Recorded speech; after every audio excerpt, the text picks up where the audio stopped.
Hello guys, welcome to our channel. आज हम part 3 में पढ़ेंगे combination of resistance in parallel. Let's start.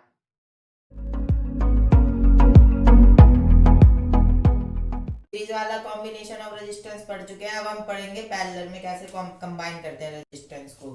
Parallel में कंबाइन करने के लिए रेजिस्टेंस को हम कुछ इस टाइप से लगाते हैं।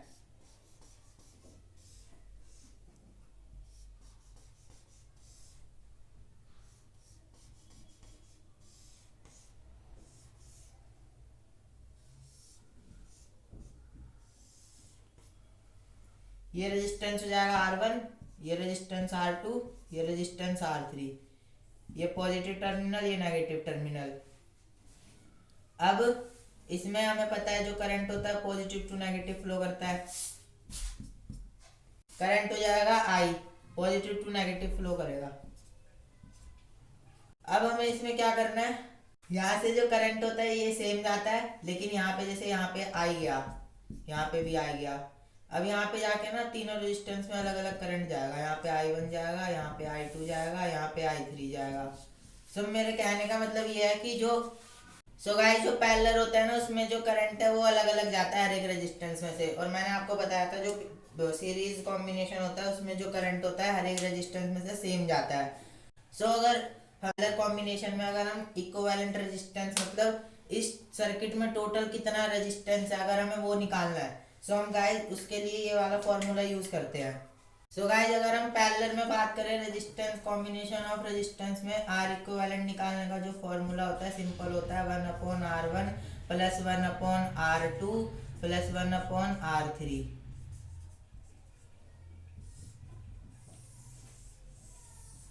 1/R1 plus 1/R2 plus 1/R3। मैंने यहाँ पे तीन ही रेजिस्टेंस लिए क्योंकि इस सर्किट में ओनली 3 थे, इसलिए आप तीन या तीन से ज्यादा भी ले सकते हो अकॉर्डिंग टू रेजिस्टेंस कितना है किसी सर्किट में, उसके अकॉर्डिंग हम ले सकते हैं रेजिस्टेंस। आप R3 भी ले सकते हो, R4 भी ले सकते हो। अब नेक्स्ट स्टेप है कि हम ये फॉर्मूला जो है इसको हमें डिराइव करना है, निकालना है इस फॉर्मूले को। गाइस अब हम ये वाला फॉर्मूला डिराइव करते हैं। ये वाला फॉर्मूला डिराइव करने के लिए हमें ओम्स लॉ अप्लाई करना पड़ेगा। V इक्वल्स टू IR होता है ओम्स लॉ। और अब हमें क्या चाहिए, हर एक हमें करंट निकालते हैं। पहले हम I इक्वल्स टू V/R। और इसमें देखो V इक्वल्स टू IR लगा के फिर I इक्वल्स टू V/R, ठीक है। इसके बाद हम करंट सब में डिफरेंट है, I equals to I1 plus I2 plus I3। अगर इसके अकॉर्डिंग हमें ये पुट करना है, ये वाला V/R, I की जगह हम क्या लिख सकते हैं V/R इक्वल्स टू, और पोटेंशियल डिफरेंस तो सब में सेम है। मतलब मेरा बेसिकली कहने का मतलब ये है ना कि अगर पैरेलल कॉम्बिनेशन है ना, पैरेलल कॉम्बिनेशन में जो करंट होता है वो डिफरेंट होता है हर एक रेजिस्टेंस में से, लेकिन जो पोटेंशियल डिफरेंस होता है हर एक रेजिस्टेंस में सेम होता है। और वहीं अगर दूसरी तरफ देखी जाए तो सीरीज में क्या होता है, हम सीरीज में जो करंट होता है हर एक रेजिस्टेंस में से सेम होता है, मतलब सीरीज में करंट सेम होता है और जो पोटेंशियल डिफरेंस है ना वो डिफरेंट होता है। इसलिए यहाँ पे जो करंट है वो डिफरेंट है, इसलिए मैंने ये ले लिया I equals to I1 plus I2 plus I3। अब इसी के अकॉर्डिंग आप ये पुट कर दो। I1 की जगह हम क्या लिख सकते हैं V/R1। I2 की जगह हम क्या लिख सकते हैं V/R2। I3 की जगह हम क्या लिख सकते हैं V/R3।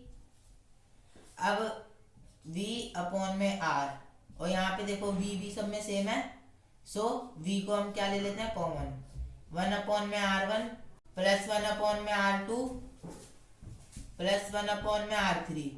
गाइस यहाँ से हमने V कॉमन ले लिया, यहाँ पे भी V है, V से V कैंसिल आउट हो जाएगा और हमारा क्या आ जाएगा, ये वाला फॉर्मूला आ जाएगा 1/R equivalent equals to 1/R1 plus 1/R2 plus 1/R3।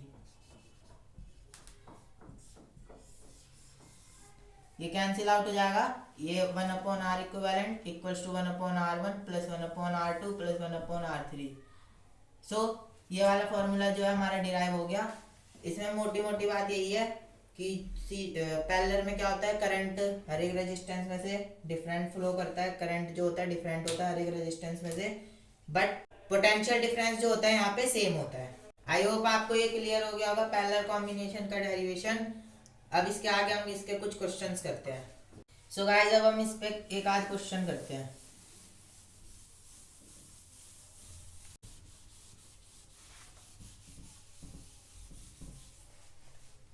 So guys अब हम इसका एक क्वेश्चन करते हैं, एग्जांपल नंबर 1।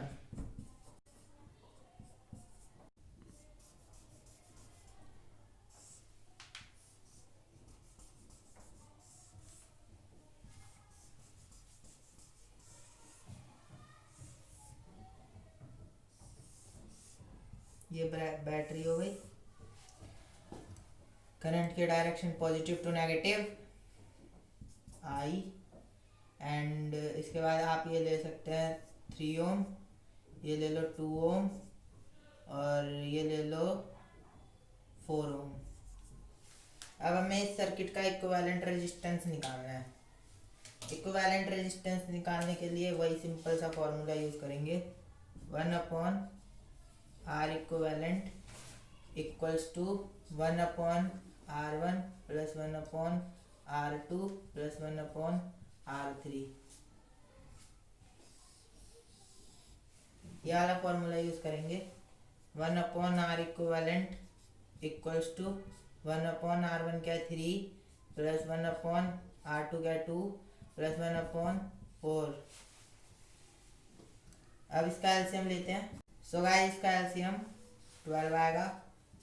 12 3 4 जा 12, 4 प्लस में 6 प्लस में 3, अब कितना हो जाएगा 6 4 10 और ये 13/12। अब हमें ना इसे रेसिप्रोकल करना पड़ेगा क्योंकि ये तो 1/R इक्विवेलेंट ऐसे है, ये 13/12। हमें क्या है, हमें रेसिप्रोकल करना पड़ेगा। रेसिप्रोकल करके ये हमारा आ जाएगा R equivalent. R equivalent equals to 12/13, और इसकी यूनिट लगा देंगे हम ओम। सो ये इसका आंसर हो जाएगा 12/13। सो गाइस एग्जांपल नंबर 2 लेते हैं हम। एग्जांपल नंबर 2 ले लेते हैं। यहाँ पे मान लो R रेजिस्टेंस है, वेरिएबल वाला लेते हैं इस बार।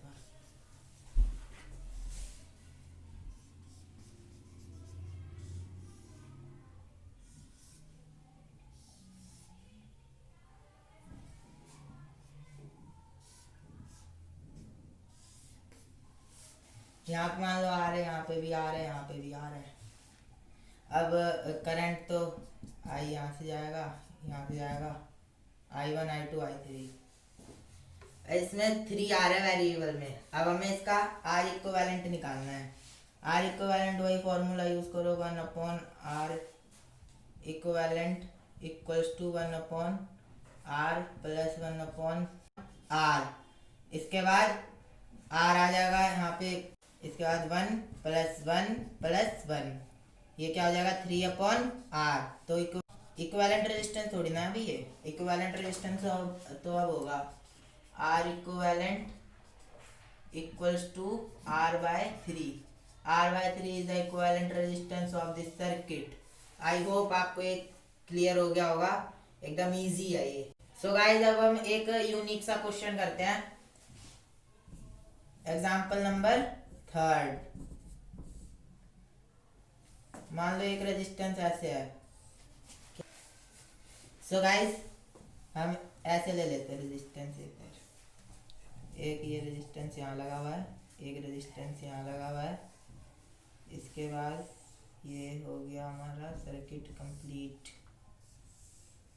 कंप्लीट तो नहीं हुआ, अभी वोल्ट मीटर भी लगा सकते हैं, मीटर भी लगा सकते हैं, ऐसी बात नहीं है। सो हमें करंट की डायरेक्शन पहले शो करनी पड़ेगी। यहाँ से I1 करंट जाएगा, यहाँ पे जाएगा I2 करंट। आफ्टर दैट अब देखो हम इसको वेरिएबल फॉर्म में करते हैं। यहाँ पे मान लो R रेजिस्टेंस है, यहाँ पे भी R है, यहाँ पे भी R है, यहाँ पे भी R रेजिस्टेंस है।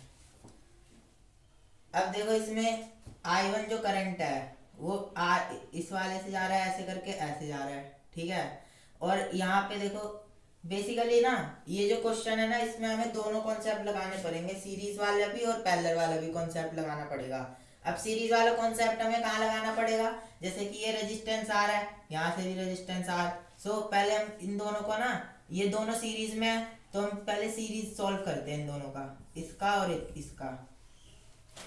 Are equivalent equals to R plus R, ये हो जाएगा 2R। अगर हम इस रेजिस्टेंस को यहाँ से हटा दें, इस रेजिस्टेंस को अगर हम यहाँ से हटा दें तो हम यहाँ पे अब डायरेक्ट 2R लिख सकते हैं।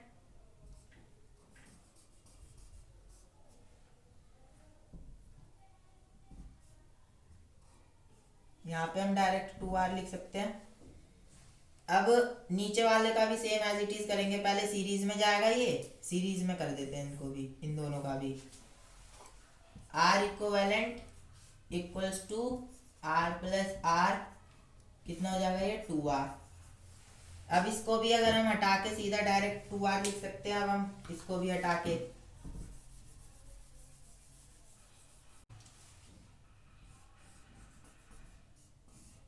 इसको भी हम हटा के 2R लिख लो। अब ये देखो दोनों जो रेजिस्टेंस है ये किस में हो गए, पैरेलल में हो गए। अब हमें इसमें पैरेलल वाला कॉन्सेप्ट लगाना पड़ेगा। पैरेलल का क्या फॉर्मूला था, 1/r equivalent equals to 1/r1 plus 1/r2 plus 1/r3। As it is जितने रेजिस्टेंस होंगे हम उतना R3 R4 लगाते जाएंगे।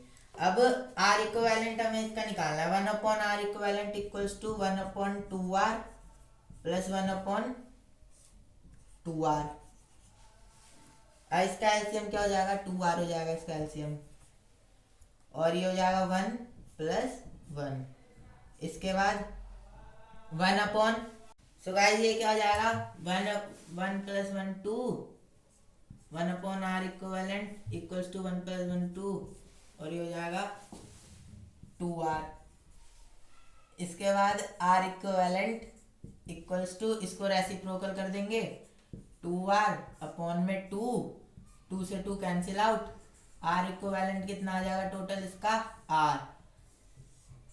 So this is the answer. So R equivalent total जो रेजिस्टेंस का R है ना वो R है, मतलब टोटल जो रेजिस्टेंस है ना इस सर्किट में वो किसके इक्वल है, R के इक्वल। आई होप आपको ये समझ आ गया होगा। सो गाइस हमने, अब हम एनसीईआरटी का एग्जांपल नंबर 12.9 करते हैं। इसमें हमें क्या निकालना है, पहले total resistance in the circuit, मतलब ये जो सर्किट है इसमें कितना टोटल रेजिस्टेंस है, मतलब R इक्विवेलेंट हमें इसमें निकालना है। सो गाइस इसमें देखो R1 कितना दे रखा है, 10 ओम दे रखा है, 10 ओम। सो पहले ना इन दोनों को सॉल्व कर दे तो ये क्या हो जाएगा, सीरीज में हो जाएगा। एज इट इज अगर हम इन तीनों को सॉल्व कर दे तो ये क्या हो जाएगा, सीरीज में हो जाएगा। फिर जब सीरीज में हो जाएगा तो हम टोटल इक्विवेलेंट रेजिस्टेंस आराम से निकाल सकते हैं। जैसे मैं आपको करके बताता हूँ, आपको और अच्छे से समझ आ जाएगा। जैसे कि ये दोनों, पहले कुछ मत सोचो, पहले देखो ये दोनों क्या है, पैरेलल में है। अब पैरेलल का फॉर्मूला लगा दो, 1/r equivalent equals to 1/10 plus 1/40। So इसका कितना आ जाएगा एलसीएम, 40 इसका एलसीएम है, यहाँ पे आ जाएगा 4, यहाँ पे आ जाएगा 1, हो जाएगा 5/40। इसको रेसिप्रोकल भी करते हैं, मैंने बताया था आपको, इसके बाद रेसिप्रोकल करते हैं जब जाके R इक्विवेलेंट आता है। हमें क्या चाहिए, R इक्विवेलेंट चाहिए, इसको रेसिप्रोकल कर दो, कितना हो जाएगा ये 40/5, 5 8 जा 40। तो R इक्विवेलेंट कितना आ गया टोटल, 8 ओम। ये तो हो गया फर्स्ट पार्ट, मतलब फर्स्ट पार्ट नहीं हुआ अभी, फर्स्ट पार्ट का ही क्वेश्चन हम सॉल्व कर रहे हैं। सो गाइस हमारा इसका इक्विवेलेंट रेजिस्टेंस आ गया इस वाले पार्ट का। इसका मतलब क्या है, हम ना इन दोनों रेजिस्टेंस को हटा के हम सिंगल रेजिस्टेंस लगा देते हैं 8 ओम का, ठीक है। इसके बाद अब हम नीचे वाला करते हैं पार्ट। नीचे वाले में देखो क्या है, पहले 1, इसका भी R इक्विवेलेंट निकालना है। क्या है, 1/30 प्लस 1/20 प्लस 1/60। सो गाइस इसका एलसीएम जो है 60 आ जाएगा। इसके बाद यहाँ पे आ जाएगा 2, यहाँ पे 3, यहाँ पे 1 कितना आ जाएगा टोटल 6 अपॉन में 60। अब इसको आप रेसिप्रोकल कर दो आर इक्विवेलेंट निकालने के लिए। 60 अपॉन में 6 10 ओम आ जाएगा। 10 ओम इसका रेजिस्टेंस आ जाएगा, नीचे वाले पार्ट का जो है ना रेजिस्टेंस वो 10 ओम आ जाएगा नीचे वाले पार्ट का।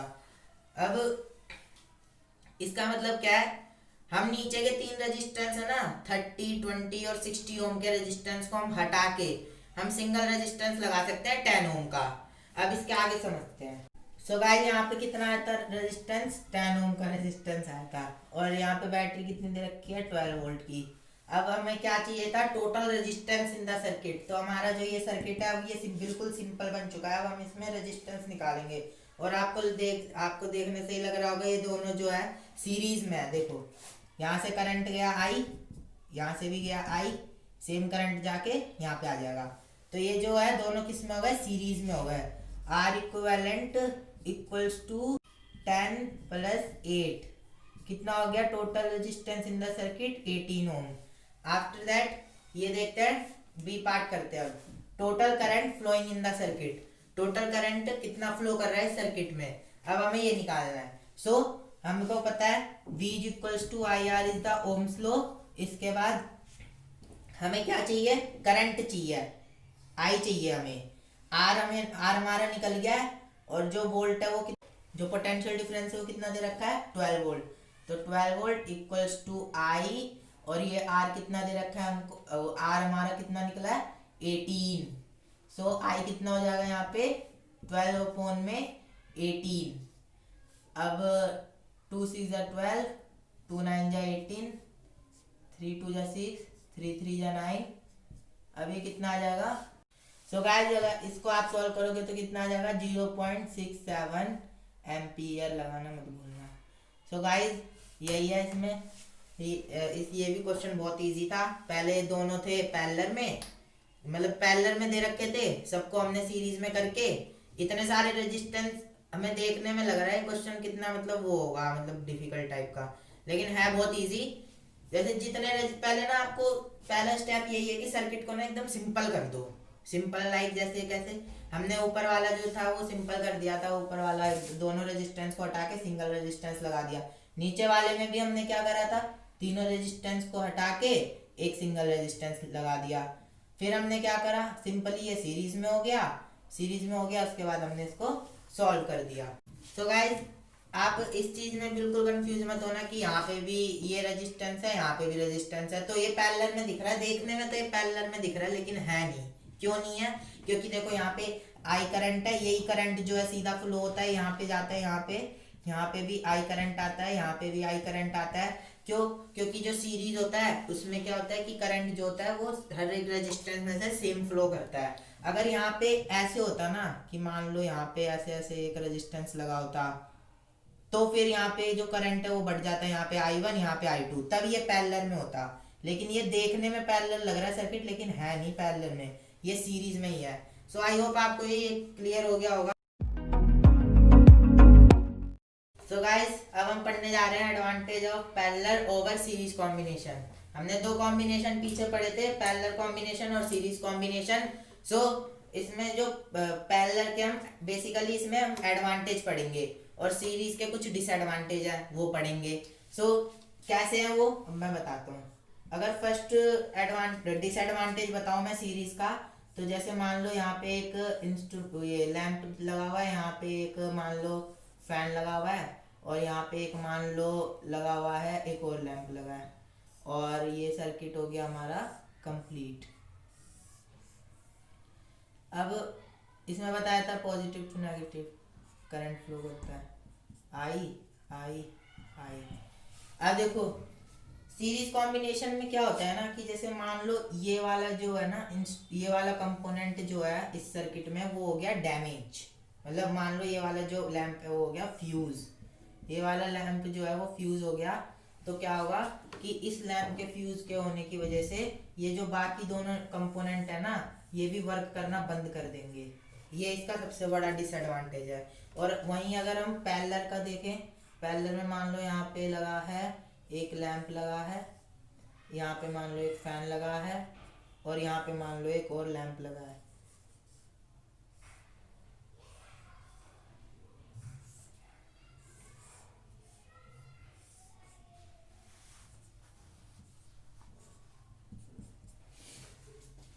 अब इसमें देखो जैसे यहाँ पे करंट गया आई, यहाँ पे जाएगा I1, यहाँ पे जाएगा I2 और यहाँ पे जाएगा I3।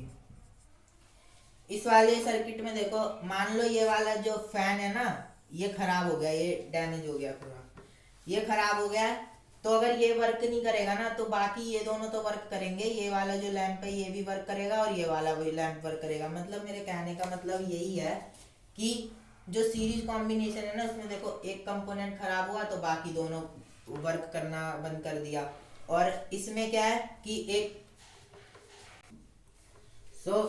पैरेलल में होता है एक कंपोनेंट खराब होगा बाकी सारे वर्क करना बंद कर देंगे। सीरीज में होता है जैसे एक कंपोनेंट मान लो ये खराब हो गया तो बाकी ये दोनों तो चलेंगे। क्यों चलेंगे? क्योंकि इन दोनों में करंट तो अलग अलग है ना, इसमें तो एक ही करंट जा रहा था यहाँ तक, तो इसलिए ये फ्यूज हो गया तो बाकी दोनों वर्क नहीं करते।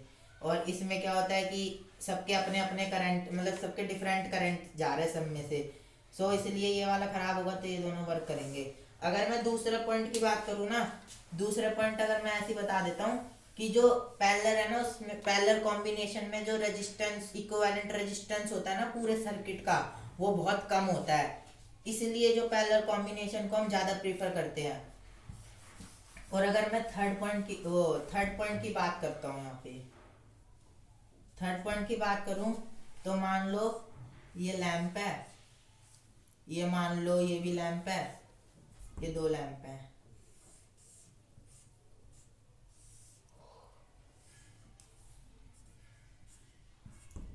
करंट आई, सब में से करंट सेम फ्लो करेगा। और मान लो यहाँ पे 2 एम्पियर का है, इसको चाहिए 5 एम्पियर। तो इसमें क्या होगा कि दोनों डिवाइस को अलग अलग करंट चाहिए, करंट तो अलग अलग चाहिए ना दोनों डिवाइस को, इसको 2 एम्पियर चाहिए, इसको 5 एम्पियर चाहिए। बस इसमें सबसे बड़ा डिसएडवांटेज क्या है कि जो सीरीज होता है ना उसमें जो करंट होता है वो सेम फ्लो करता है। ये सबसे बड़ा डिसएडवांटेज है कि करंट सेम फ्लो होने की वजह से जो इंस्ट्रूमेंट है उनको अपने अकॉर्डिंग करंट एडजस्ट नहीं कर पाते हैं, उनको अपने अकॉर्डिंग करंट मिल नहीं पाता है। अब इसको 5 एम्पियर चाहिए, इसको 2 एम्पियर, दोनों को अलग अलग करंट चाहिए। और हमने पढ़ा था सीरीज में जो करंट होता है वो सेम होता है, तो ये एडजस्ट ही नहीं कर पाएंगे। और अगर पैरेलल की बात करूं, यहाँ पे मान लो एक लैंप है, यहाँ पे भी मान लो एक लैंप है,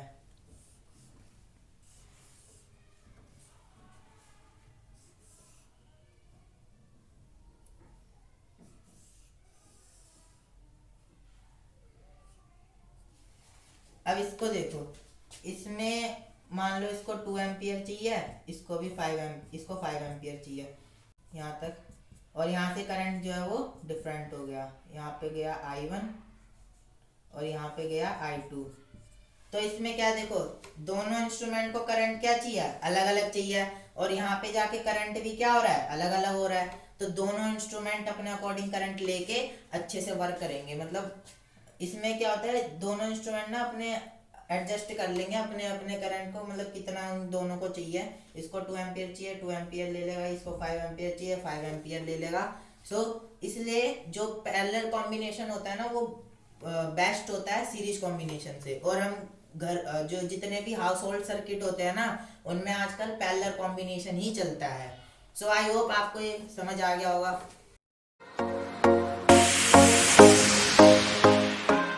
गाइस अब हम नेक्स्ट टॉपिक पढ़ते हैं, heating effect of electric current.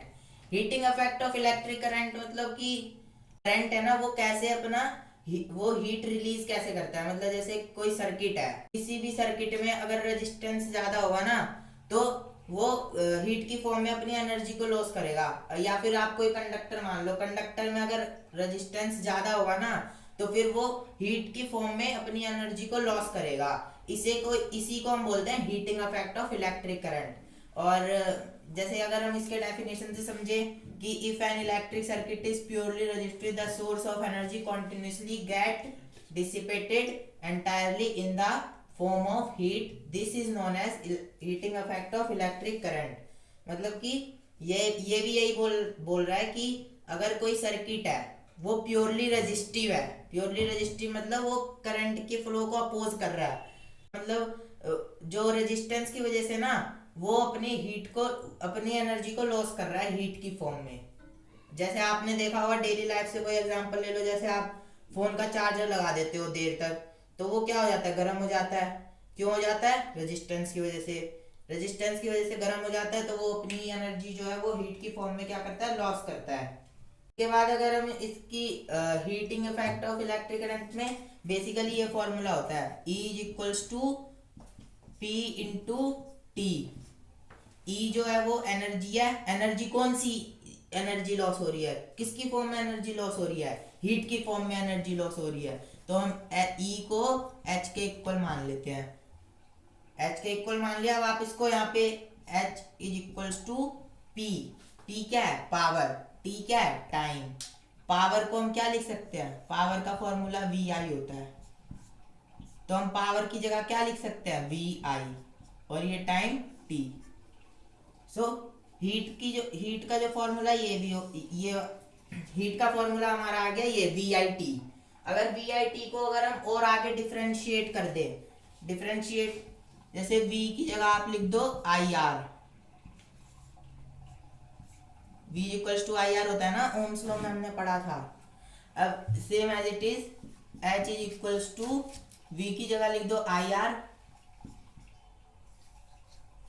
और यहाँ पे क्या है, v की जगह आई आर लिख दिया, यहाँ पे भी इंटू आई इंटू टी। मैंने v की जगह सिंपली यहाँ पे आई आर पुट कर दिया, और आई ये रहा, टी ये रहा। अब h इज इक्वल्स टू आई का स्क्वायर हो जाएगा, आई स्क्वायर आर और ये t। बेसिकली ये वाला फॉर्मूला इंपॉर्टेंट होता है, मोस्टली क्वेश्चंस में ये वाला फॉर्मूला यूज होता है। और अब हम इसके बाद देखते हैं कि जो हीट है ना वो किस किस चीज पे डिपेंड होती है। हीट किस किस चीज पे डिपेंड होती है। जैसे कि ये heat is directly proportional to square of current, मतलब जितना ज्यादा करंट बढ़े। सो गाइस अब हम देखते हैं जो हीटिंग इफेक्ट, हीट जो है वो किस किस चीज पे डिपेंड होती है। जैसे कि इस वाले फॉर्मूले के अकॉर्डिंग देखो, heat is directly proportional to square of current, मतलब जितना ज्यादा करंट बढ़ेगा उतनी ज्यादा हीट बढ़ेगी। जितना ज्यादा सर्किट में करंट बढ़ेगा उतना ही ज्यादा हीट बढ़ेगी। और ये तो सबसे इम्पोर्टेंट है। और ये देख लें, वो मैंने आपको पहले भी बता रखा है, H is directly proportional to R, मतलब किसी भी सर्किट में जितना ज़्यादा रेजिस्टेंस होगा वो उतना ही ज़्यादा, वो सर्किट उतना ही ज़्यादा हीट की फॉर्म में एनर्जी लॉस करेगा। अगर किसी कंडक्टर में बहुत रेजिस्टेंस है तो वो क्या करेगा, हीट की फॉर्म में एनर्जी लॉस करेगा। इसलिए जितना ज़्यादा रेजिस्टेंस होगा उतना ही ज़्यादा फिर हीट भी होगा। इसके बाद अगर देखें तो heat is directly proportional to T also. T मतलब टाइम। जितनी ज़्यादा देर के लिए आप वो करंट फ्लो करेगा किसी सर्किट में से उतना ही ज़्यादा फिर उसमें हीटिंग इफेक्ट भी होगा। जैसे अगर आप कोई भी अडेप्टर या चार्जर आप देर तक लगा देते हैं, या फिर सिंपली है जो फैन चलता है, फैन अगर देर तक चलता है तो क्या हो जाता है, वो देखते नहीं वो गर्म हो जाता है। गर्म हो जाता है ना, किसकी वजह से? क्योंकि वो टाइम पे डिपेंड कर रहा है, वो ज़्यादा देर तक चला है, इसलिए वो हीट की फॉर्म में एनर्जी को लॉस कर रहा है। सो गाइस आपने देखा होगा वो 100 वाट का जो पहले बल्ब आता था, किस टाइप का होता था वो? इसको इस टाइप का होता था, ठीक है, कुछ इस टाइप का होता था वो बल्ब जो 100 वाट का आता था ना पहले। उसमें क्या होता था, ये जो फिलामेंट, ये जो होती है ना, ये फिलामेंट होती है, और ये फिलामेंट जितनी ज्यादा हीट होती है तो वो अपनी एनर्जी को ना लाइट की फॉर्म में रेडिएट करती है। ये जो फिलामेंट है ना ये बहुत ज्यादा हीट हो जाती है, फिर ये अपनी एनर्जी को लाइट की फॉर्म में रेडिएट करती है। जब वो लाइट की फॉर्म में रेडिएट करती है, जब भी वो बल्ब ग्लो करने लग जाता है, ये जो बल्ब है फिर ये ग्लो करने लग जाता है। इसके बाद इसमें ये है कि जो ये इसके अंदर दो टाइप की गैस भरी रहती है। दो टाइप की गैस होती है, एक होती है नाइट्रोजन और एक होती है आर्गन। ये दोनों गैस इस बल्ब में भरी रहती है। इसके बाद इसमें जो ये होता है ना, ये क्या फिलामेंट, जो ये फिलामेंट, ये जो फिलामेंट होती है ये टंगस्टन से बनी रहती है, टंगस्टन से। और टंगस्टन एक ऐसा वो मेटल होता है, ऑक्सीडाइज नहीं होता हाई टेम्परेचर पे। हाई टेम्परेचर पे ये वाला जो मेटल है ये ऑक्सीडाइज नहीं होता, इसलिए हम टंगस्टन का यूज करते हैं। और जो इसका मेल्टिंग पॉइंट होता है ना वो 3380 डिग्री सेल्सियस होता है इसका, वो क्या बोलते हैं, मेल्टिंग, इसका हाई मेल्टिंग पॉइंट होता है, इसलिए हम इसका यूज करते हैं बेसिकली। मैं वैसे सीधे सीधी बात बताऊं कि इसमें क्या होता है, जो फिलामेंट होती है टंगस्टन से बनी हुई होती है। और जो टंगस्टन एक ऐसा मेटल होता है जो कि इजीली ऑक्सीडाइज नहीं होता हाई टेम्परेचर पे, और इसका मेल्टिंग पॉइंट भी बहुत ज़्यादा हाई होता है 3380 डिग्री सेल्सियस। सो दैट हम इस फिलामेंट को बनाने के लिए टंगस्टन का यूज करते हैं। सो गाइस नेक्स्ट टॉपिक हमारा electric fuse. Electric fuse is the safety device that prevent overloading and short circuit. मतलब कि जो इलेक्ट्रिक फ्यूज है ये किन चीज को, दो चीज को प्रिवेंट करता है, प्रिवेंट ओवरलोडिंग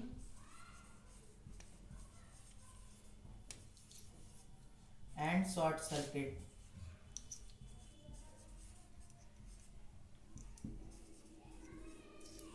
शॉर्ट सर्किट नाम से ही पता चल रहा होगा, सर्किट का छोटा होना। मतलब कि घर में हो नहीं जाते यार कि हम लोग बड़े बड़े अप्लायंसेस चला देते हैं, गर्मियों के टाइम में सबसे ज्यादा देखने को मिलता है कि शॉर्ट सर्किट हो गया या फिर ओवरलोडिंग हो गया। जैसे 3-4 एसी चला दिए तो क्या होता है, ओवरलोडिंग हो जाता है। और गाइस जो इलेक्ट्रिक फ्यूज होता है वो ओवरलोडिंग और शॉर्ट सर्किट को प्रिवेंट करता है, मतलब बचाता है। मतलब कि शॉर्ट सर्किट और ओवरलोडिंग में क्या फर्क है, जैसे ओवरलोडिंग कब होता है, जब हम बहुत बड़े बड़े अप्लायंसेस चला देते हैं, जैसे 5-6 एसी चला दिए, एसी ज्यादातर करंट ज्यादा खींचता है, और आप समरसीबल चला दो या फिर मोटर चला दो तो क्या हो जाता है, ओवरलोडिंग हो जाता है। ओवरलोडिंग और शॉर्ट सर्किट में क्या होता है, जो सर्किट है ना वो छोटा हो जाता है, और जो करंट उसमें से फ्लो करता है वो बहुत हाई करंट फ्लो करता है, जिसकी वजह से शॉर्ट सर्किट हो जाता है और आग लगने का भी चांस हो जाता है। कभी कभार आपने देखा होगा फैक्ट्रीज में आग लग जाती है, किसकी वजह से, करंट, इलेक्ट्रिसिटी की वजह से आग लग जाती है, शॉर्ट सर्किट हो जाता है उसकी वजह से आग लग जाती है। सो मेरे कहने का मतलब ये है कि इलेक्ट्रिक फ्यूज जो है ना ये डिवाइस होता है, इन दोनों से बचाता है, ओवरलोडिंग से और शॉर्ट सर्किट से। और इलेक्ट्रिक फ्यूज जो होता है ना ये किस चीज से बना रहता है, टिन से बना रहता है और एलॉय से बना रहता है, एलॉय, टिन, एलॉय, कॉपर से, कॉपर से बना रहता है, कॉपर का सिंबल होता है Cu, कॉपर से। इसके बाद ये इन तीनों से क्यों बना रहता है, क्योंकि इन तीनों का जो मेल्टिंग पॉइंट होता है वो बहुत लो होता है, because melting point is very low, is low. Melting point जो होता है इन तीनों का बहुत कम होता है, इसलिए जो इलेक्ट्रिक फ्यूज है वो टिन, एलॉय और कॉपर से बना हुआ होता है। इसके बाद अगर मैं तीसरी बात करूं इसकी, तो ये जो इलेक्ट्रिक फ्यूज होता है ये हमेशा सीरीज में कनेक्ट होता है, फर्स्ट, सेकंड, फोर्थ। और फोर्थ वन इज बिकॉज ये सीरीज में कनेक्ट होता है लाइव वायर के साथ, सीरीज में कनेक्ट होता है लाइव वायर के साथ। सो गाइस अब मैं एट लास्ट सब बताता हूँ। प्रिवेंट ओवरलोडिंग, शॉर्ट सर्किट से प्रिवेंट करता है इलेक्ट्रिक फ्यूज, और टिन, एलॉय, कॉपर से बना हुआ होता है इलेक्ट्रिक फ्यूज। क्यों बना हुआ होता है, क्योंकि लो मेल्टिंग पॉइंट होते हैं इन तीनों मेटल के ना, लो मेल्टिंग पॉइंट होते हैं, इसलिए ये टिन, एलॉय, कॉपर से बना हुआ होता है। और फोर्थ वन इज हमेशा सीरीज में कनेक्ट होता है, किसके साथ, लाइव वायर के साथ, लाइव वायर के साथ हमेशा सीरीज में कनेक्ट होता है। इसके बाद और फिफ्थ वन इज इसकी जो करंट कैपेसिटी होती है, करंट कैपेसिटी हायर होती है, इसकी करंट कैपेसिटी हायर होती है किसी भी अप्लायंसेस से। बस इसका एक डिसएडवांटेज ये है कि इलेक्ट्रिक फ्यूज अगर एक बार खराब होता है तो इसको रिप्लेस करना पड़ता है। फिर इस चीज को सही करने के लिए एक दूसरा डिवाइस आता है जिसका नाम होता है MCB। सो गाइस एक दूसरा डिवाइस होता है जो आजकल यही यूज होता है, मिनिएचर सर्किट ब्रेकर, मतलब MCB। MCB यूज होती है, इसमें क्या होता है, अगर कोई भी ओवरलोडिंग या शॉर्ट सर्किट होता है तो ये ऑटोमेटिकली इसका स्विच जो है वो ऑफ हो जाता है। इसमें हमें ये फायदा होता है कि ये खराब नहीं होता इतनी जल्दी, बस स्विच ऑफ हो जाता है, आपको बस जाके ऑन करना होता है। मतलब अगर और सो गाइस मैं बता रहा था कि इसमें जो स्विच है, स्विच जो ऑटोमेटिकली ऑफ हो जाता है अगर ओवरलोडिंग या शॉर्ट सर्किट होता है। और अगर फ्यूज में देखें तो फ्यूज भी प्रिवेंट करता है ओवरलोडिंग और शॉर्ट सर्किट को, बस उसको ना अगर वो एक बारी खराब होता है तो उसको रिप्लेस करना पड़ता है, उसको फिर फूक जाता है वो। उसकी तारें जो होती है ना अंदर की जो बनी हुई होती है एलॉय टिन वगैरह से, वो जल जाती है जिससे कि वो पूरा डैमेज हो जाता है। इससे अच्छा तो फिर एमसीबी होता है, एक बार ही लगाओ और सालों साल चलेगा। सो गाइस अब हम पढ़ते हैं इलेक्ट्रिक पावर। पहले हम इसको डेफिनेशन से समझते हैं। The rate at which electrical energy is consume और dissipated in the electric circuit, मतलब कोई किसी सर्किट के थ्रू कितना इलेक्ट्रिकल एनर्जी कंज्यूम हो रहा है या फिर उसके अंदर कितनी इलेक्ट्रिकल एनर्जी वो उसके अंदर आ रही है, उस रेट को हम बोलते हैं इलेक्ट्रिक पावर। लाइक जैसे एक एग्जांपल ले लो, मान लो आपने एक चला रखा है एलईडी बल्ब चला रखा है। जो एलईडी बल्ब है उसके अंदर कितनी एनर्जी इलेक्ट्रिकल एनर्जी कंज्यूम कर रहा है और कितनी इलेक्ट्रिकल एनर्जी उसके अंदर बेसिकली आ रही है, उसके रेट को हम बोलेंगे इलेक्ट्रिक पावर। इलेक्ट्रिक पावर का फॉर्मूला मैंने आपको पहले बताया था, power is equals to V I. Power is equals to V I. हम v को क्या लिख सकते हैं, v को हम क्या लिख सकते हैं आई आर। v को हम क्या लिख सकते हैं I R. Power is equals to v की जगह आप आई आर पुट कर दो, आई आर इंटू आई। अब ये कितना हो जाएगा power I square R. I square R is the power. ये इसका मेन फॉर्मूला होता है, इंपॉर्टेंट होता है, बहुत क्वेश्चनों में आगे यूज भी होगा। अगर मैं इसकी कमर्शियल यूनिट की बात करूं तो इसकी कमर्शियल यूनिट जो होती है वो होती है किलोवाट हार। किलोवाट हार। अगर मैं वैसी यूनिट की बात करूं कि भाई पावर की क्या यूनिट होती है, पावर की ऐसा यूनिट होती है वॉट। पावर की ऐसा यूनिट क्या होती है वॉट, और इसको हम W से डिनोट करते हैं। गाइस पावर की ऐसा यूनिट होती है वाट। अगर मैं कमर्शियल यूनिट की बात करूं तो kilowatt hour. Kilowatt hour 1 kilowatt hour में कितने जूल होते हैं, पहले हम इसको जूल में कन्वर्ट करेंगे फिर देखते हैं आगे। 1 किलोवाट आवर इक्वल्स टू, देखो एक किलोवाट में ना 1000 वॉट होते हैं, इसलिए मैंने यहाँ पे 1000 वॉट लिख दिया। इनटू एक आवर में ना कितने सेकंड होते हैं, कितने होते हैं बताओ, 3600 होते हैं, 3600 सेकंड्स होते हैं।